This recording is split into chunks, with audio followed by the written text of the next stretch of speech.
This is doctor Ramya. I'm ENT and head and neck surgeon. And ఇవాళ discuss చేసుకోబోయే topic most కామన్గా వచ్చే పేరెంట్స్కి వచ్చే డౌట్ అండి.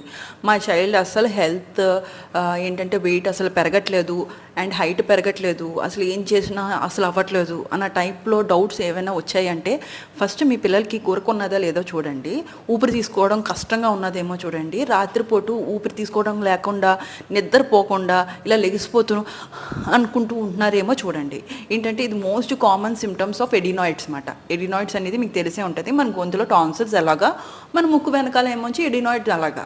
ఈ ఎడినాయిడ్స్ ఏమవుతుంది, స్వెల్ అయిపోయినప్పుడు మన ముక్కు అబ్స్ట్రక్షన్, ఇక్కడ అబ్స్ట్రక్షన్ లేకపోయినా మన ముక్కు వెనకాల అబ్స్ట్రక్షన్ ఉన్నదనుకోండి, ఊపిరి తీసుకోవడం కష్టం అన్నమాట.